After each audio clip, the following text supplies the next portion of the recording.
Definición, ambiente.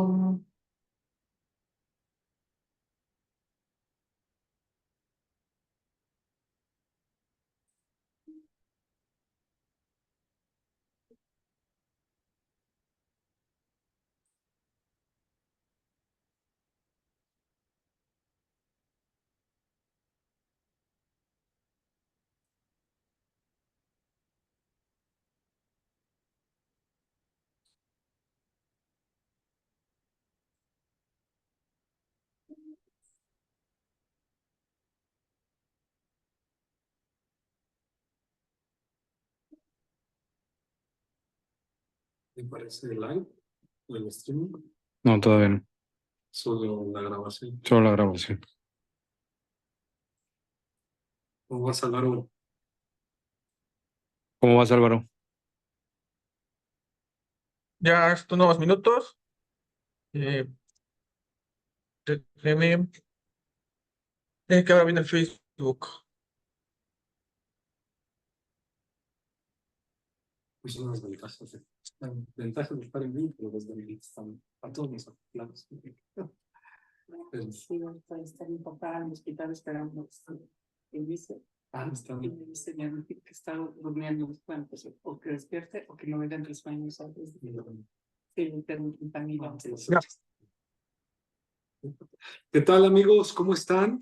Espero que se encuentren muy bien. Gracias por sintonizarnos. Como saben, pues las charlas son en vivo, por lo tanto, pues la magia de un podcast es pues, que hay cosas que vamos manejando y que se van saliendo momento a momento, pero eso no quita el gran cariño con el que hacemos este proyecto. Y el día de hoy es un placer tener aquí a una gran amiga, no solo una gran amiga, una gran abogada, la maestra María de la Concepción Vallarta Vázquez, una abogada experta desde hace muchos años en temas de derechos humanos, derecho de la mujer, equidad de género. Digo, ha sido una funcionaria pública también por muchos años de un amplio calado, su reputación de precede. Y pues, querida María, gracias por aceptar la invitación y que estamos aquí en vivo físicamente en lo que es la Escuela Nacional de Jurisprudencia y más en el Día del Abogado. ¿Cómo te encuentras? Así es, muchas gracias, Juan. Pues muy emocionada de celebrar el Día del Abogado y la Abogada, como decimos ahora, en este hermoso recinto y para hablar de un tema que, como mencionaste, bueno, me apasiona desde hace muchísimos años. En un momento les voy a, bueno, no de una vez, ya les voy a platicar cómo fue que, o sea, por qué me interesé por este tema en particular. Yo estudié Derecho en la Facultad de Derecho de la UNAM en el siglo pasado. Y en ese entonces no se hablaba, no teníamos clases de derechos humanos como tal. Mi primer acercamiento formal fue en la clase de Derecho Internacional Público, cuando nos hablaron, sí, de algunos tratados, los primeros tratados de Naciones Unidas, y se hablaba entonces de grupos vulnerables.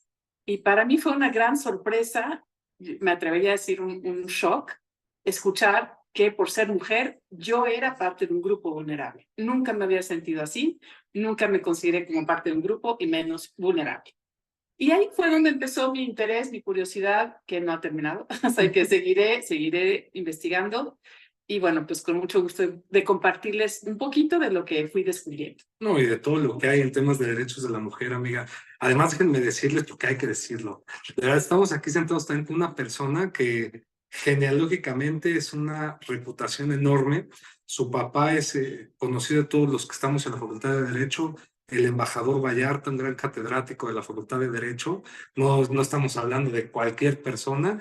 Y además, nada menos que es descendiente, nuestra querida amiga, del ministro Ignacio L. Vallarta. Entonces, pues tenemos mucha carga cultural, genealógica aquí, amiga. Pues mira, me encantaría arrancar esta parte con que nos platiques un poco por qué hablamos de derechos humanos. Como bien dices, antes no se tocaba, se hablaba incluso más de las garantías individuales que de derechos humanos. ¿Y por qué no se habla de derechos o por qué no decíamos derechos del hombre, por ejemplo? Sí, pues yo creo que por ahí podemos empezar y de hecho quisiera hacer mención de una vez ahora de la primera abogada mexicana, ahora voy a decir por qué, que se tituló un 9 de julio de 1898, María Asunción Sandoval Olaiz, y se tituló con una tesis justamente sobre los derechos del hombre y su aplicación en el ámbito civil. Okay. Los derechos del hombre, ¿qué era eso? Pues yo creo que, bueno, nos podríamos ir mucho más atrás a los antecedentes, desde la Edad Media. Estoy hablando de la Carta Magna, estoy hablando de cuando el inicio, el origen de lo que conocíamos como derechos del hombre, tiene que ver con el reconocimiento de los derechos de la ciudadanía frente al poder de la soberana. Es el primer objetivo, digamos, fue limitar el derecho absoluto del soberano sobre, bueno, que en una sola persona concentraba los que conocemos ahora como 3 poderes, ¿no? O sea, el poder ejecutivo, el legislativo y el judicial.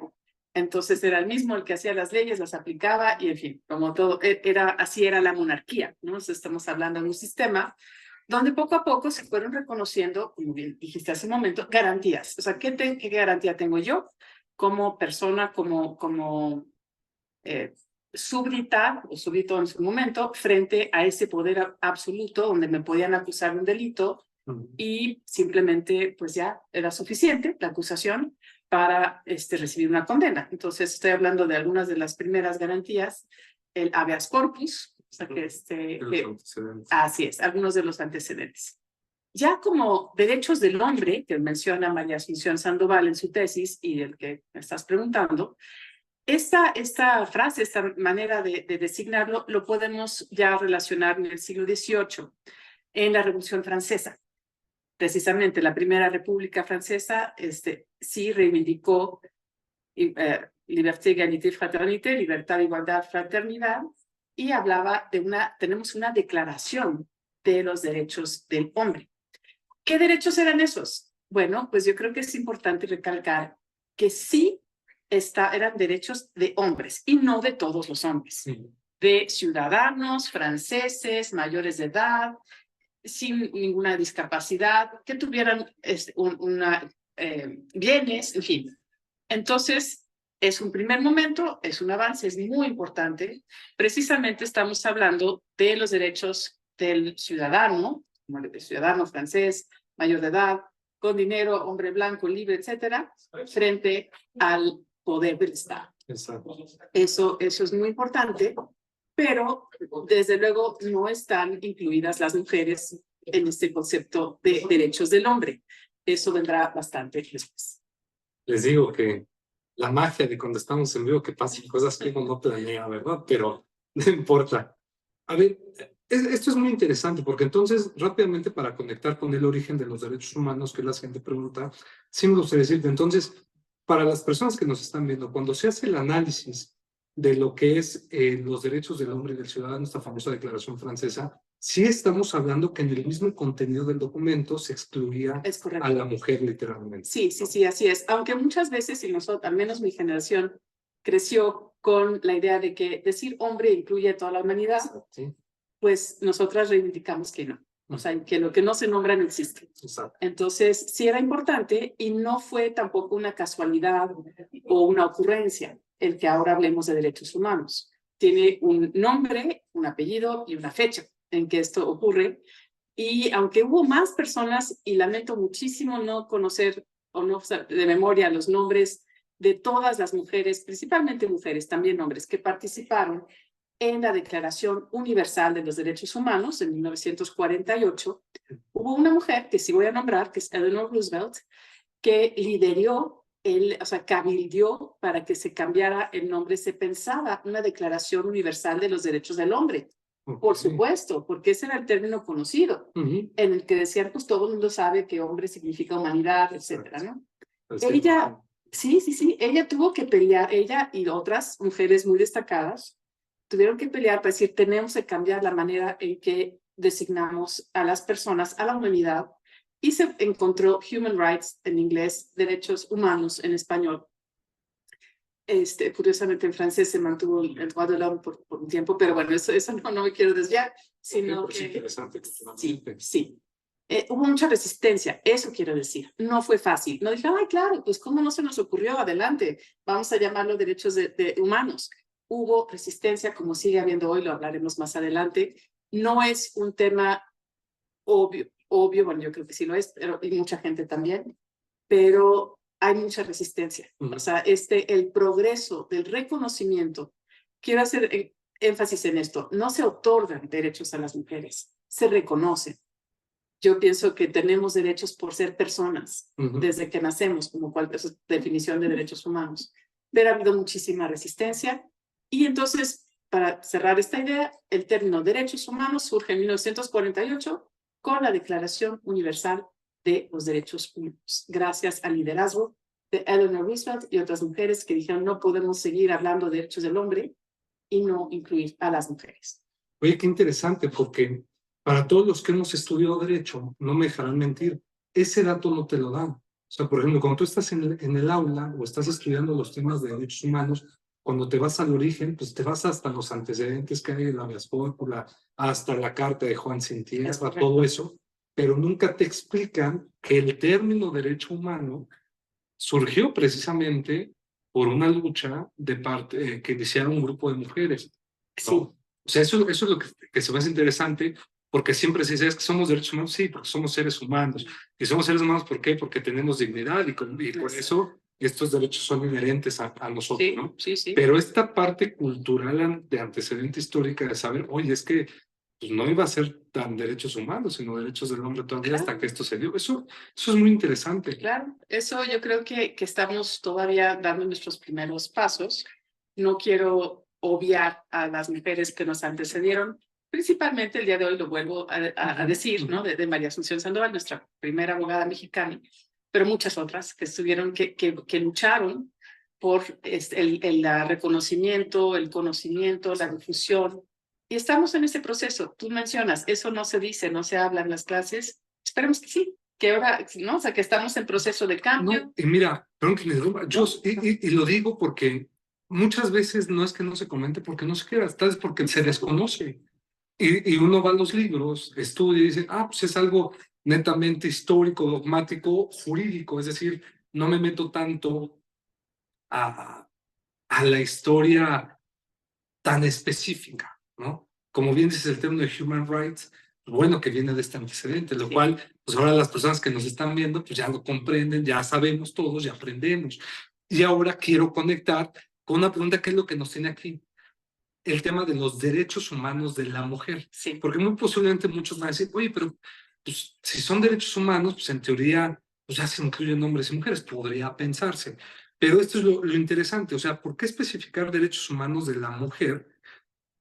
Y no entenderíamos que es algo obvio, porque se entendería que están incluidas en lo humano. Y podríamos con eso conectar, ¿tienen mujeres derechos diferentes a los de los hombres? Claro. A ver, adelante. Ahí te va, ahí te va. La carnita. Sí, sí, por supuesto. Vuelvo a la Declaración Universal de los Derechos Humanos, tan importante esa declaración que, aunque no es un tratado vinculante por su forma, sí, por su contenido se considera jus cogens, o como se diga. Creo que estoy hablando, la mayoría de quienes nos escuchan sabrán, se considera obligatoria, lo que quiero decir. Sí, es muy en el derecho internacional. La Declaración Universal de los Derechos Humanos. Claro que incluye a las mujeres, por supuesto que ya hablábamos de los derechos de todas las personas, todas. Vuelvo, los derechos frente a quién. Aquí no estamos hablando de la necesidad de un contrato, o sea, sino simplemente, como lo decías hace un momento, por ser una persona, hombre, mujer, o ahora yo diría el género con el que te identifiques, ¿no? O sea, ser humano, persona, tiene ciertos derechos. Eso estaba clarísimo desde entonces.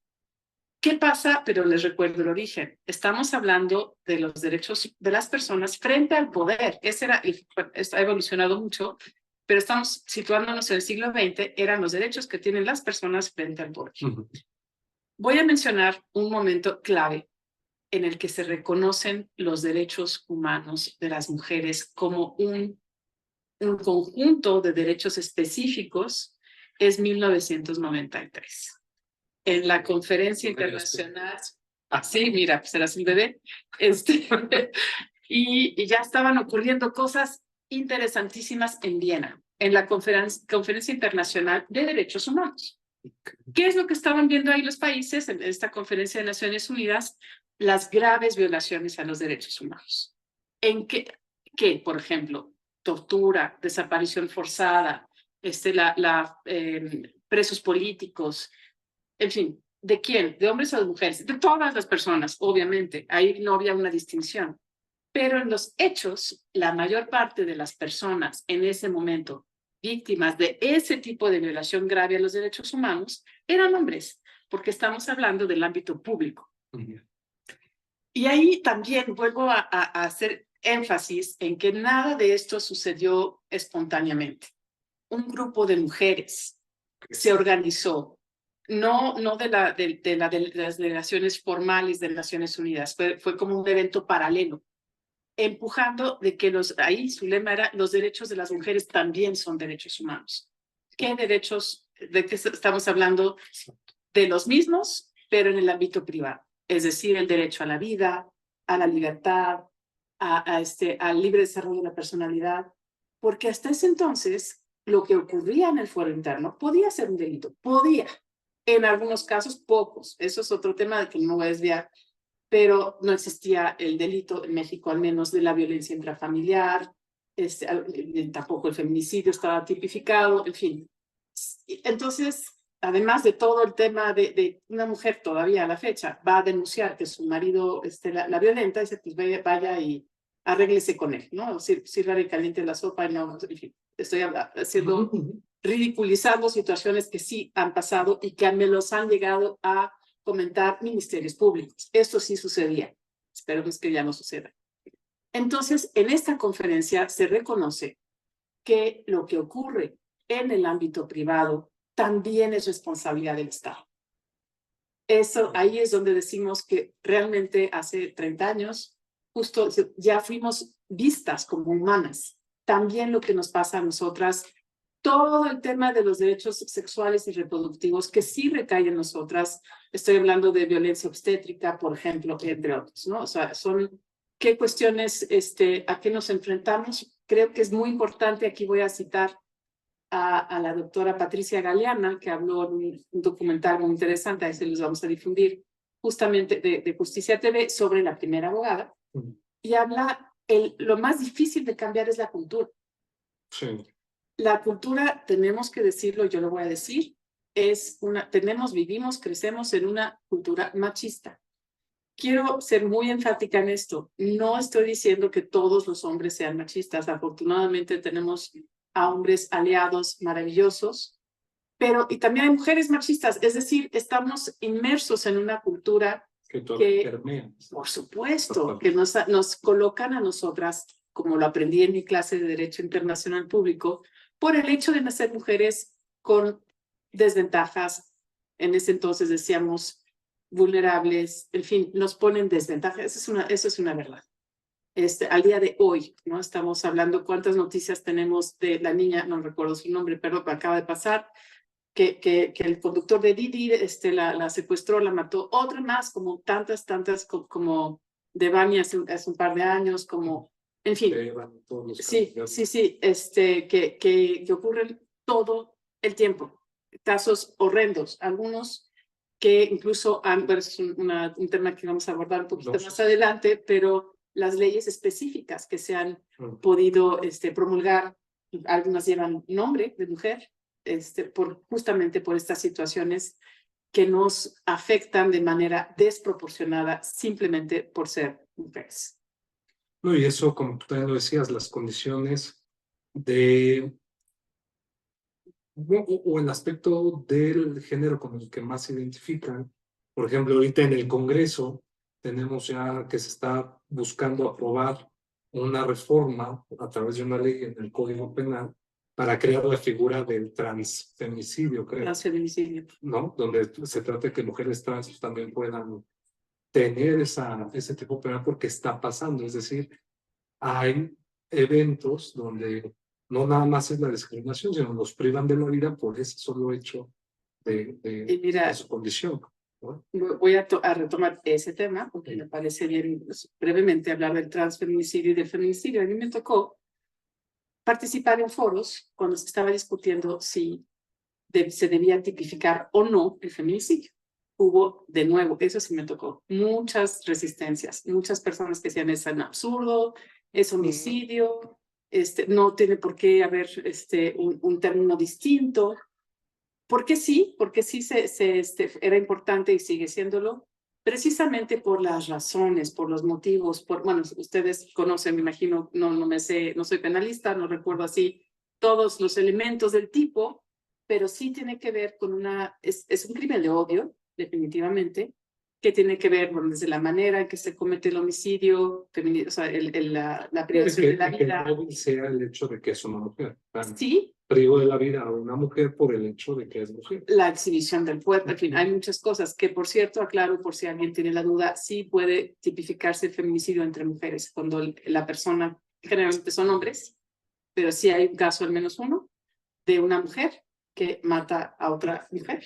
Y sí se Tipificó como como feminicidio. feminicidio, Muy interesante. porque era su pareja o expareja. Hablamos hace un momento que, o sea, bueno, es lo que llamamos un crimen pasional, en fin.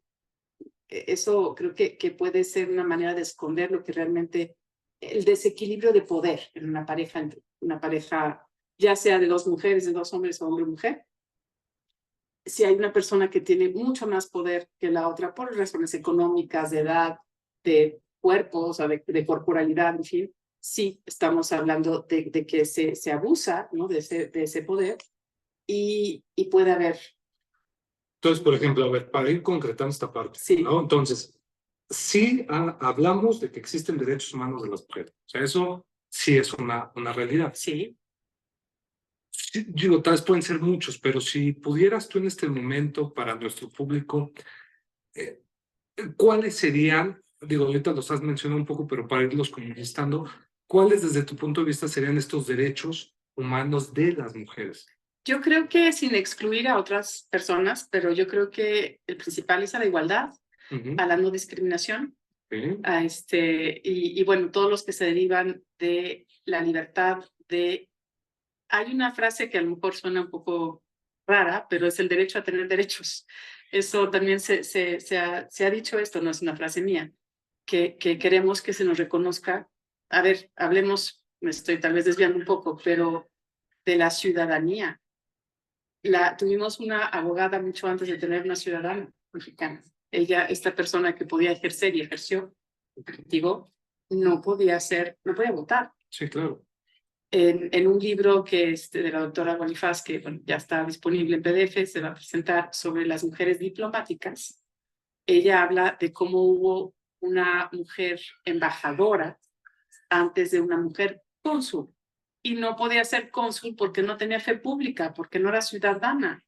O sea, en las contradicciones, estamos hablando de 1953 a nivel municipal, 1956 federal, que las mujeres pudimos votar por primera vez. Okay. Yo hablo, bueno, dependiendo de la generación de quienes están escuchando, yo les digo, yo desde luego nací cuando ya las mujeres éramos ciudadanas, pero mi mamá no, tal vez sus abuelas, ¿no? ¿No? Que Y sobre todo estamos hablando que dentro de esos derechos humanos de la mujer entra lo que tú nos habías comentado, el tema de la decisión de su cuerpo, de todas esas partes, o sea, sí podríamos decirlo que es un derecho. por supuesto, Perfecto. para mí está clarísimo, yo sé que es un tema muy controversial, pero desde luego, y por cierto se está discutiendo en Puebla, ahora el derecho a la despenalización del aborto, la interrupción legal del embarazo, Okay. es la palabra que estaba buscando, sí, la frase. Yo sé que habrá quien está en desacuerdo, pero eso es algo que solamente ocurre en el cuerpo de mujeres cis u hombres trans. Podemos hablar de eso un poco después. Las personas con capacidad de gestar son las personas que deben tener esa posibilidad de decidir si quieren o no gestar a un ser humano. Yo creo que eso es para mí sí es un derecho fundamental y únicamente de quien tiene útero. Perfecto. Para decirlo claramente. No, está súper bien. Y amiga, por ejemplo, tu tesis de licenciatura, pues digo, siempre has sido experta en temas de derechos humanos, pero fue precisamente de los derechos humanos de la mujer. Entonces, hoy por hoy tú hablas de mujeres en plural. Sí. ¿Tienes alguna razón para Por supuesto. ¿Cuál? Yo creo que, bueno, sí, diré que mi tesis de licenciatura fue un error de juventud. O sea, bueno, yo no tenía yo esa idea y bueno, con la información que tenía en ese momento, hablaba de la mujer como un ser imaginario, o no sé, como que si como si fuéramos todas iguales. Ok. Después de esto, ha habido muchos movimientos de mujeres racializadas, mujeres indígenas, mujeres afros, mujeres con discapacidad, mujeres trans, de las que hablas hace un momento. Y creo que es muy importante enfatizar la diversidad de mujeres. No todas tenemos la misma experiencia, ni las mismas necesidades, ni los mismos deseos, sí los mismos derechos. ¿Sí? Okay. O sea, eso creo que es muy, muy importante decir que somos mujeres diversas. Existen tratados internacionales, digo, ya ahorita empezaste a señalar algunos, pero tratados internacionales que sean específicos en temas de derechos de las mujeres. De hecho, hay varios, y eso es interesante, porque empiezan poco conocido, pero a principios del siglo XX. Los primeros tratados fueron sobre la trata, así se llamaba, Sí. trata de blancas, ¿no? Entonces, los primeros tratados internacionales que tenían que ver, que tocaban con los derechos de las mujeres, tocan con los derechos de las mujeres en tanto objeto, no sujeto de derecho. Okay. Estamos hablando, y esto es muy duro, pero de la mujer mercancía. Entonces, bueno, que ojalá pudiéramos decir, uy, eso fue en el siglo XX, ¿no? Hoy en día las mujeres son compradas, vendidas, es un problema vigente, sí, por supuesto. Internacional. Y entonces, bueno, sí, empezamos, esos son los primeros tratados que nombran a las mujeres. Tenemos tratados de los derechos políticos de las mujeres, de la mujer, de los derechos de la mujer casada, de la nacionalidad de la mujer casada, en fin, algunos tratados así específicos, pero voy a mencionar específicamente en 1979, unos pocos años después de la primera conferencia mundial de la mujer que fue aquí en la Ciudad de México, la Convención para la Eliminación de todas las formas de discriminación contra la mujer, conocida como CEDAW. Exacto. La CEDAW, que muchos dicen que ya está superada, en fin, pero plantea... Tiene muchas bases todas. Yo creo que sí, yo creo que es un gran trabajo de también mis respetos a quienes estuvieron ahí en la redacción de ese tratado, en lograr, es un tratado ampliamente reconocido y suscrito por muchos países, no todos, pero bueno, por muchos. Y ese sería ratificado por México 2 años después, desde 1981. Ese sería el tratado más importante en materia de no discriminación e igualdad de las mujeres. Y un poco posterior, en 1994, en la región de las Américas, tenemos la Convención Interamericana para prevenir, sancionar y erradicar la violencia contra las mujeres. Belén Pará. Exacto. Que después hubo otros, pero fue la primera, de otras regiones. Entonces, esta creo que es muy importante. Y creo que siguen siendo los dos pilares más importantes en el ámbito internacional y en todos, que es el derecho a la igualdad y el derecho a una vida libre de violencia. No, me parece que siguen siendo pilares fundamentales. O sea, simplemente cuando uno litiga, por ejemplo, cuando litigamos y nos han tocado defender derechos de las mujeres, por ejemplo, en temas de violencia o discriminación, pues digo, siempre usamos esos dos pilares para fundamentar muchas veces el tema de un control convencional, ¿no? Y procede no nada más ante los jueces, sino hasta las instituciones como la COPRED, la CONAPRED, es decir, son temas vigentes. Y me da mucho gusto que lo menciones, y bueno, yo también he visto ese desarrollo, ese avance. Las primeras, cuando trabajé en el Consejo de la Judicatura Federal, y buscábamos impulsar que se juzgara con perspectiva de género, los primeros esfuerzos, digamos, fue, bueno, vamos a mencionar CEDAW y Belén do Pará y lo pegamos. Eso no es, o sea, hay que aprender, y estamos en ese proceso, a argumentar con perspectiva de género. ¿Y eso qué? Ese tratado, ¿cómo lo relaciono con los hechos, con los derechos, en fin, ¿no? O sea, es un trabajo fascinante que todavía nos falta mucho. Y hay un libro, pero eso ya les diremos porque se va a presentar. Así es. Sí, lo sé, no sé que estén presentes porque se va a presentar ese libro. La maestra María Vallarta estará también presentándolo junto con las coordinadoras, porque participan muchas mujeres. Así es. Pero es muy interesante, pero bueno, no voy a quemar el evento hasta que ya lo vean ustedes en redes. Digo, esta pregunta creo que se responde rápido. ¿Existen leyes específicas para las mujeres en México? Me parece que sí. Hay muchas, pero muchas, voy a hablar de las primeras del 2006, que derivan precisamente de CEDAW, que es la Ley General de Igualdad entre Mujeres y Hombres, y la que deriva de Belém do Pará, que es la Ley General de Acceso de las Mujeres a una Vida Libre de Violencia. Esas son las leyes generales, existen en todos los estados también leyes específicas de igualdad y de acceso a una vida libre de violencia. Quiero mencionar, entre otras, las leyes que decía hace un rato que tienen nombre de mujer. La ley Olimpia, tal vez han escuchado, Olimpia Corral, hay que decir su nombre, que fue una mujer que promovió por su propia experiencia terrible de violencia, que los delitos, o sea, digitales, o sea, Sí, de tu intimidad, Catherine. O sea, la ley Olimpia es muy famosa porque, como sabemos en el contexto, una mujer que usaron contenido de carácter íntimo que ella simplemente consintió, pero para una persona, pero que jamás. Ese era el tema, no estaba contemplado. Obviamente, si te están grabando, como ocurre también contra tu voluntad, está clarísimo que hay un delito. Ella sí consintió, como muchas de nosotras hacemos fotos, videos en la intimidad con una persona con la que o para nosotras mismas, en fin, que alguien difunda eso. Es otra cosa completa. Con o sin consentimiento. no, lucro. Digo, sí. O sea, sí, puede ser que sí, el consentimiento, sí. No. Pero el lucro sí. O sea, no importa si bueno, perdón por ponerte ejemplo, pero lo tengo aquí enfrente. No, o sea, si tú adelante.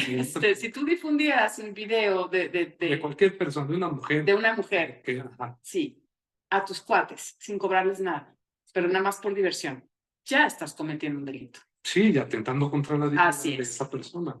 Esa es una. Otra horrenda que a lo mejor recuerdan ustedes, el caso de Ingrid. También. La ley Ingrid, que fue, bueno, yo sí lo recuerdo, desafortunadamente vi antes de que se prohibieran algunas fotos de una mujer que fue desollada por su pareja, en fin. Eso me parece también muy importante. Estamos hablando de proteger la dignidad hasta después de la muerte, ¿no? Y, bueno, perdón, esto no tiene mucho que ver, pero me estoy recordando el tema que decías, que comentabas del transfeminicidio. Aquí sí quiero mencionar a mi queridísima amiga y admirada Kenia Cuevas, que es una activista trans que ha trabajado porque ella presenció el asesinato de su amiga Paola Buenrostro, y como nadie quiso investigar ni por tratarse de una trabajadora sexual y una persona trans. Y bueno, está buscando, sí hay crímenes, volvemos al tema central de odio. Creo que, bueno, perdón, no sé si no hay censura aquí. No.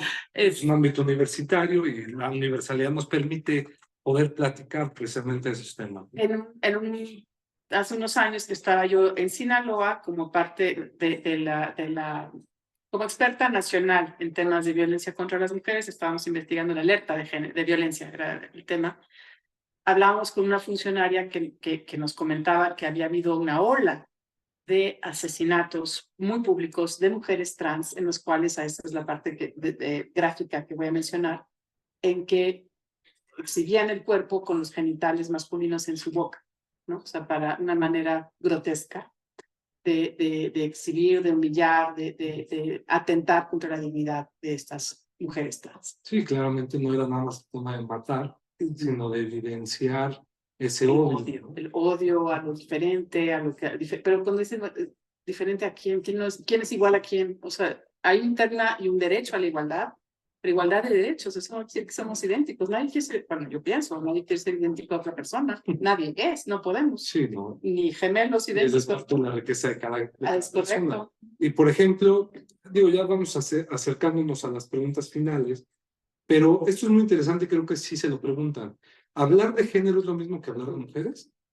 Pues no, eso es creo que ahora ya se sabe un poco más. Y ahorita lo hemos también platicado, ¿no? Sí, ya lo hemos platicado, pero entonces, ¿qué? Entonces, ¿por qué hablamos de género y de mujeres? O sea, el género, voy a hacer, bueno, si me extiendo mucho me dices, porque es una traducción un poco forzada, pero ahora ya muy aceptada, de la palabra en inglés gender. En español, cuando ves el diccionario, o veías el diccionario antes, hablaba de como género musical, o género es un tipo de tela, en fin, no tenía mucho sentido. Es para diferenciar, bueno, a ver, ahí te va. Hablamos de género, hablamos de tres cosas. Que es la identidad de género, la expresión de género y los roles de género. Ok. Empiezo por la última. Los roles de género que fueron los primeros que se evidenciaron. Y aquí sí quiero hacer también un reconocimiento a... Me viene la palabra a la mente mentora, no es mi mentora, es mi admiradísima, nunca la conocí por razones obvias, Simone de Beauvoir. La leí con muchísimo interés, El segundo sexo. Y ella fue la que pone en evidencia que muchas características que se pensaban que eran naturalmente femeninas, en realidad son culturales y son impuestas. No por ser mujeres sabemos o nos encanta las labores de cuidado doméstica. Yo soy pésima, por cierto, lo digo así, bueno, de cuidado no, sí creo que cuidé bien a mis hijos, sigo cuidando bien a mis hijas, pero bueno, no me gusta cocinar, no sé coser, en fin, muchas cosas que se pensaban que eran naturales en la mujer, no lo son. Y creo que eso es un gran avance, es decir, muchas de las características que tenemos o que pensábamos que eran naturales, no son impuestas culturalmente. Si preguntas, un ejercicio muy sencillo que se hacía, tal vez se haga todavía en capacitaciones, a ver, características de mujeres y hombres, casi la totalidad son culturales. Sí. Las mujeres son sensibles o son lloronas, o son, qué sé yo, son demasiado emotivas, en fin. Los hombres son valientes, Sí, nunca lloran. No lloran, Sí, incluso claro. cosas, bueno, ese es otro tema también. Y que se ha superado. El tema de la sexualidad, ¿no? O sea, el hombre es muy, por naturaleza, tiene pues no, o sea, en fin. No, pero sí, Es o sea, desmitificar las exactamente. cuestiones, qué es cultural y qué es natural. Muy poco es natural. Las diferencias biológicas son muy pocas. Y que fue parte como comenzábamos la charla, ¿no? O sea, con este tema de que era un tema muy cultural y que lo cultural es a veces lo más complicado para cambiar, Sí. ¿no? Sí, entonces género significa, o sea, es un tema que abarca tanto a hombres como a mujeres para distinguir, justamente para visibilizar la construcción, en este caso, como te hablaba, de los roles de género, el hombre proveedor, la mujer cuidadora, en fin, eso no es por naturaleza, esos son acuerdos culturales que pueden cambiar. Eso creo que me lo dejaría ahí, porque si no, si me meto en la... Sí, podemos hablar hasta de otro programa. Es correcto, sí. Pero para que no quede en el tintero, porque creo que sí es interesante que la gente aprenda a identificar los tres que acabas de señalar, que sería identidad, no, roles ya nos quedó claro, ¿no? Sí. Pero identidad. Identidad, no hablé de ideología. Perdón. Identidad Ajá. y expresión. Perdón, sí, tienes razón. Sí, de hecho, ideología es un término peligroso, yo digo peligroso, que usan los detractores de la... Reconozco que me equivoqué. Entonces, sí. ¿Qué es la identidad? Es cómo me identifico que puede o no coincidir con mi sexo biológico. Así es como identificamos o se identifican las personas trans. Bueno, eso es cisgénero, las personas cuyo sexo biológico sí coincide con su propia identidad, como yo me veo, como me percibo yo misma. En mi caso, yo soy mujer cisgénero, nada más no es importante, pero nada más es el ejemplo. Si yo tuviera, no importa cómo me veo, si yo, por ejemplo, te dijera, y lo digo con muchísimo respeto, si dijera, yo me identifico como hombre, no importa cómo me ves, tienes que respetar lo que yo te estoy diciendo. La expresión de género ya es como me veo. A veces hay creo que se llama, ¿cómo se llama? La chica danesa, una película que habla de la primera mujer transexual. Sí, ella ya era mujer, antes de vestirse como mujer, antes de decirlo hacia afuera, ella misma se identificaba como mujer, ¿no? Entonces, una cosa es, la identidad es cómo me siento, cómo me veo, cómo quiero ser, o sea, cómo me veo yo misma, y mi expresión es lo hacia el exterior. Excelente. Que no hay una sola manera de ser trans, porque luego caemos a veces en el estereotipo. Es que ella sí se ve, ella sí pasa, ¿no? De hecho, o sea, sí parece mujer.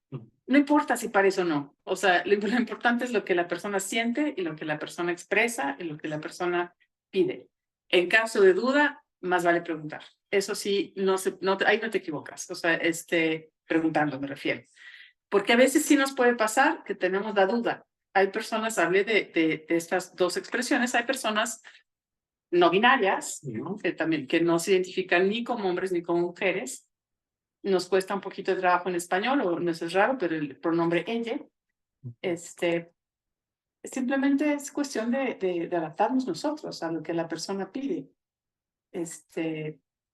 Voy a dar un ejemplo muy sencillo, bueno, yo creo que es muy sencillo. Me presentaste hace un momento, mi nombre es María de la Concepción, pero yo te digo, yo prefiero que me digan María. Entonces, no, pero tu nombre es María de la Concepción, así o sea, no, por favor, yo quiero que me digan María, ¿no? Nada más. Eso es lo mismo. Como la persona pide que te dirijas a ella o a él o a ella, eso es lo importante. No lo que dice el papel o lo que tú crees que el deber ser, en fin. Ok. Y por ejemplo, amiga, equidad o igualdad, ¿qué es lo correcto en estos temas? A ver si esto a lo mejor les sorprende un poco. Es igualdad. Y esto desde 2006 lo dijo el comité de expertas de CEDAW. ¿Por qué? Y fue un proceso. En México empezamos con equidad. Yo incluso tuve un cargo que se llamaba directora de equidad de género en el Consejo de la Judicatura Federal. Actualmente ese mismo cargo se llama de igualdad de género. Lo que dijo el comité de expertas del comité CEDAW es que la equidad se estaba usando, o sea, para empezar, la traducción no era muy clara, o sea, en diferentes idiomas tiene una connotación distinta y se podía prestar para mantener el status quo. Es decir, las mujeres no tienen los mismos derechos que los hombres exactamente, pero tienen los que les corresponden de acuerdo a sus roles de género. Y ahí bueno, podría dar muchos ejemplos. Sí, claro. Entonces, es importante porque existe un derecho a la igualdad, no existe un derecho a la equidad. El derecho es a la igualdad. Entonces, o sea, aquí quiero espero que haya quedado claro por qué debemos hablar de igualdad. Esto, y lo repito, porque o sea, no quiere decir que seamos idénticos. Eso no existe, ni es viable, ni es posible entre seres humanos.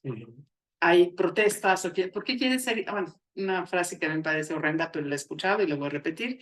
¿Por qué quieren ser iguales las mujeres si son superiores por naturaleza, dar la vida? Dios mío, por favor, no hablemos de naturaleza o de superioridad, nada. O sea, simplemente hay que respetar la diversidad de las personas y que todas las personas, como sean, como se vean, como sientan, como amen, porque estamos hablando de la diversidad sexual también, son personas, tenemos derechos, somos personas, tenemos derechos y simplemente se tienen que adecuar a las circunstancias, a las necesidades de todo el mundo. Otra frase que me gustó, que leí ahora, atribuida a Evita Perón, que sabe si sea de ella o no, dice que donde hay una necesidad, surge un derecho. Y yo creo que eso es algo importante. Sí. Identificar y diferenciar necesidades de deseos. O sea, no es que yo tengo derecho me gustaría ser millonaria, pero eso no es mi derecho, ¿no? O sea, No, sí, hay que identificar eso. El derecho es una construcción precisamente que viene a resolver necesidades, problemas. Por eso es que se va adaptando y actualizando. Sí hay una progresividad que es muy afortunada, ¿no? Yo creo que dicen, bueno, es que los derechos humanos no acaban nunca. Se están reconociendo más. Por ejemplo, el derecho a un medio ambiente sano. O sea, eso no se pensaba hace 50 años tal vez. Ahora nadie lo pone en cuestión, en duda. Claro que tenemos derecho a un medio ambiente sano. Otro tema, derecho de los seres sintientes no humanos, de los animales. No, pero ¿alguien pondría en duda de que un animal tiene derecho a una vida libre de violencia, por ejemplo? Yo creo que no. ¿No? O sea, por ser animales, sé que es un tema que te gusta. Sí, por me eso. apasiona mucho ese tema también. Por eso, entonces, sí pueden cambiar, pero bueno, creo que me gustó esa frase de que el derecho surge de una necesidad. Estoy de acuerdo también y creo que es una frase que vamos a robarle a Evita, pero es que la dijo. Sí, es que lo dijo ella. La vamos a así como la de solo hay dos cosas seguras en la vida, ¿no? La muerte y pagar impuestos. Así es. Que se le atribuyen a Benjamin Franklin. Ajá. Pero dicen que ni siquiera es de Benjamin ¿De Franklin. quién será? No se sabe todavía. Pero es una verdad indiscutible, tú como exactamente. Contador, fiscalista, sí. Pues, Los impuestos no. Creo que más bien la muerte es la que sí no puedes librar. Los impuestos sí los es pero pues digo, ya cuando hablemos de temas fiscales, pues hay hasta formas dentro de un marco de la ley donde pues incluso puedes no pagarlos, pero no porque tu intención sea no pagar, sino porque, oye, pues sabes que, a ver, tuve ingresos, pero tuve también más gastos. O sabes que sí tengo ingresos, pero voy jalando ciertas circunstancias, por ejemplo, un préstamo, pues ¿cuánto va a pagar impuestos de un préstamo? Que es un dinero que al final yo tengo que reponer, o sea, no es que sí, hay interesante tema, sí. Pero bueno, ese no es el tema. ¿No? Y ya para ir cerrando esta parte, amiga, ¿Qué avances podemos señalar en materia de igualdad? Ujú. Pero sobre todo, también qué retos se nos están afrontando. Pues mira, en cuanto a avances, desde hace muchísimo tiempo yo me siento muy orgullosa de ser mexicana, de que las leyes en México han avanzado muchísimo, el reconocimiento de los derechos en nuestras leyes están increíbles, o sea, de verdad estamos súper avanzadas. Hemos logrado la paridad en el poder legislativo hace tiempo.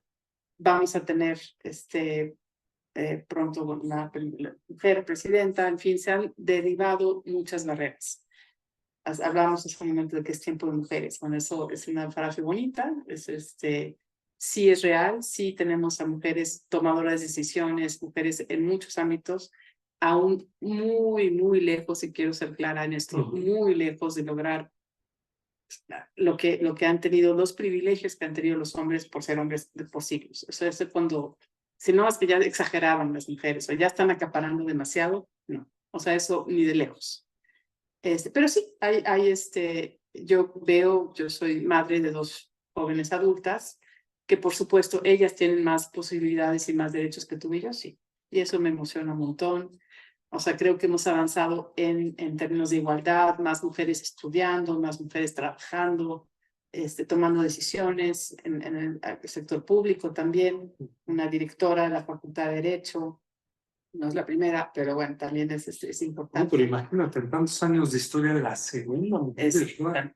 Digo, van poco a poco, pero qué bueno que pase este cambio, porque pues sí, sin lugar a duda hay que aceptar, permitir y como tú bien dices, manejar el tema de la igualdad, donde no haya esa discriminación, ese rezago por decir todavía, ya en pleno siglo XXI, ay, es que, ¿cómo vamos a apoyar a una mujer? ¿No? ¿Cómo vamos? O sea, no hay razón, no hay pie, no hay nada de sustento. Fíjate que hay investigaciones históricas muy interesantes porque solemos decir, pues las mujeres no están porque no podían o no sabían o no aportaban, ¿no? Sí. Y se está descubriendo que muchas veces incluso la obra de hombres reconocidos, pues en realidad había una mujer detrás. O sea, a veces, no voy a decir ahora resulta que solo mujeres, no.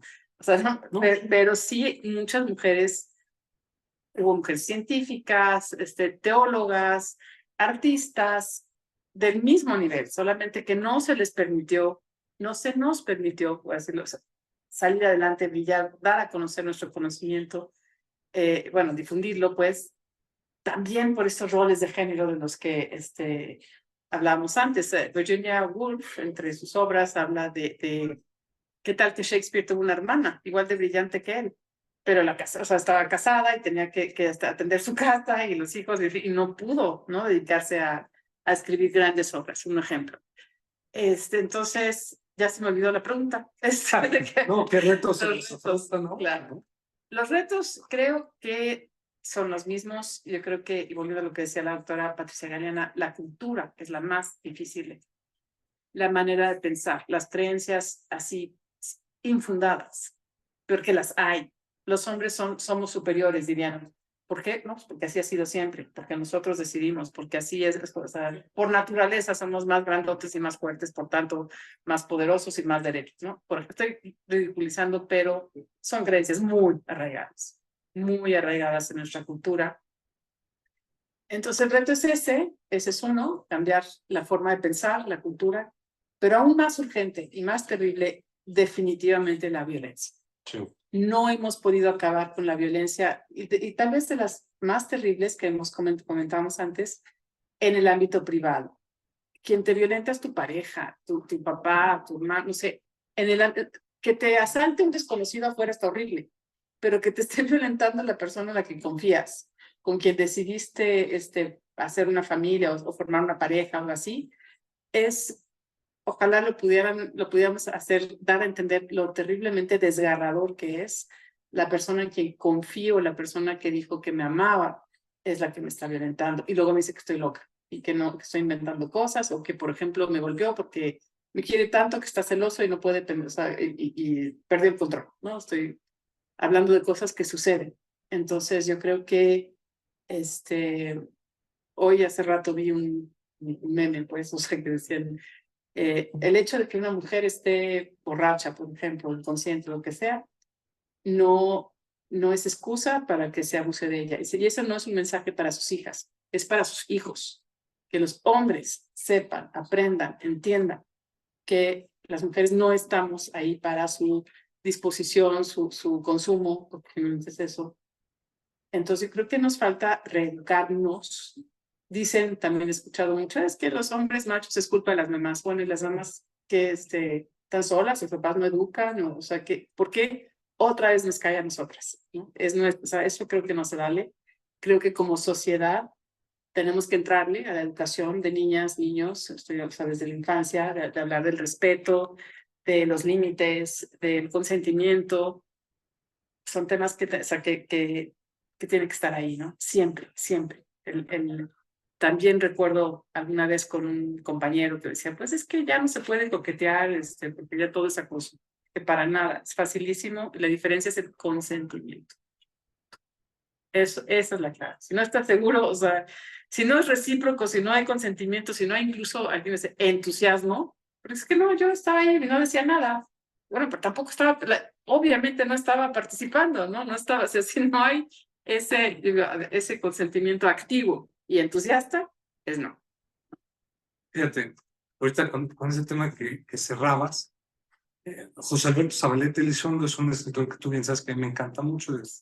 Casi no fue muy conocido, lamentablemente, porque tuvo muchos conflictos con su obra y fue reconocido en México, más en el extranjero, pero tuvo muchas disidencias porque también él tenía una forma de pensar eh, muy propia, tenía temas también ahí de identidad, por ejemplo, de género con él, que no pudo manifestarlo. O sea, es lo que dicen las personas que han escrito de su biografía y que han convivido, que convivieron con él. Digo, él falleció no tantos años, en el 2012, pero mucho de lo que él decía, y rescato una frase, es que muchos de los problemas, o si no es que todos los problemas se resolverían, si entendiéramos y nunca hubiéramos perdido el sentido real de lo que es respeto, ¿no?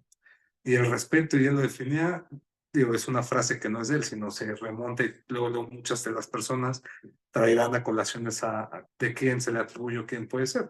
Pero él decía, el respeto no es otra cosa más que así como quiero que me respeten, yo respeto a los demás, trato a los demás como quiero ser tratado, ¿no? Y de lo que decía, ninguna persona busca en la vida ser tratado de la forma más infelizmente posible existente, ¿no? Me gusta ese tema que traes del respeto. Yo sé que se nos está acabando el tiempo, pero quisiera hacer Sí. una... Y yo quiero que presumas el libro, porque déjenme decirles que ahorita que veníamos para acá, María compró un libro que sin querer, creo que ella ya lo ha leído virtual, pero lo quería tener físico, y sin querer tiene que ver con lo que estamos hablando. Sí, ¿no? ahora Entonces, lo vamos a ahorita lo mencionar. presentas. Pero quiero, sí, hablar del respeto. En una ocasión yo tenía un colaborador con quien tenía yo una relación difícil. El trabajo no, me retaba mucho y me decía es que el respeto se gana. Y yo dije, no, estás equivocado. El respeto lo merecemos todas las personas. La confianza se gana, la admiración se gana, el cariño se gana, respeto. No puedes decir que ay, o sea, no mereces mi respeto. Pues nada. Y bueno, pues sí, les comparto este libro, sí, de Cristina Rivera Garza, fue el Premio Pulitzer 2024. Es un escrito desgarrador, no es una novela, es un relato. La autora, que yo ya había leído, Cristina Rivera Garza, este libro se llama El Invencible Verano de Liliana, y relata el feminicidio de su hermana, solo, que es la que está en la portada. Solo que no era feminicidio porque no existía el tipo. Esto fue, de hecho, también tal vez me cimbró cuando lo leí, porque la persona que fue asesinada, Liliana Rivera Garza, tendría mi edad. O sea, fue asesinada a los 21 o 22, o sea, siendo estudiante universitaria. Entonces, algunos recuentos que hace de su vida, de lo que hacía, no estudiaba en la UNAM, estaba en la UAM. Pero bueno, yo viví esa época, yo sé lo que era, o sea, yo era joven también, y también viajaba y salía con mis amigos y mis amigas, y en fin, como esta joven, o sea, y ella fue, o sea, claramente, lo terrible de este caso, que ella se pone a investigar cómo se hizo averiguación previa, cómo se denunció el homicidio, como les decía, no existía el tipo de feminicidio, está totalmente y completamente identificado el homicida, como el exnovio. Entonces, pero aún así nunca lo encontraron, nunca fue vinculado a proceso, nunca fue sancionado por, en fin, por haberle arrebatado la vida a una joven estudiante. Entonces, era una muchacha de 20 años, estoy leyendo aquí, estudiante de arquitectura. Tenía años tratando de terminar su relación con un novio de la preparatoria que insistía en no dejarla ir. No voy a leer más, lean. No, sí. O sea, ellos en la misma librería nos dijeron, ¿no? Que se estaba vendiendo. Se está vendiendo mucho. Yo en cuanto yo lo leí en PDF, de hecho lo voy a regalar. Pero cuando vi, es un relato muy personal, qué más personal que hablar de la hermana, ¿no? Exacto.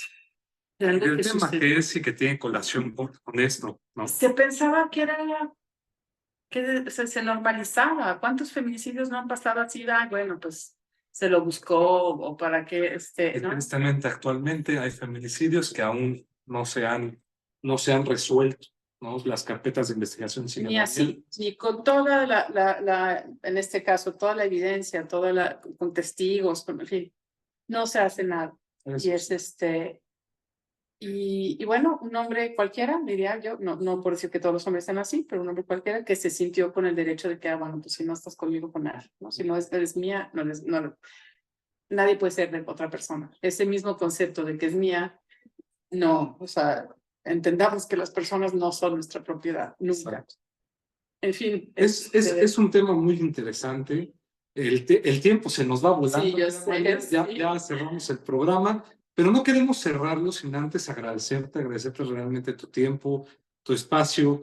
El tema de las charlas de jurisprudencia sí es aprender los temas que estamos platicando, pero sobre todo ir más allá de lo que es una clase o algo, o lo que podemos muchas veces investigar, sino conocer a los expertos. Déjenme decirles que de verdad, si ustedes un día buscan a una persona que sea experta en derechos de la mujer, María Vallarta es referencia obligada.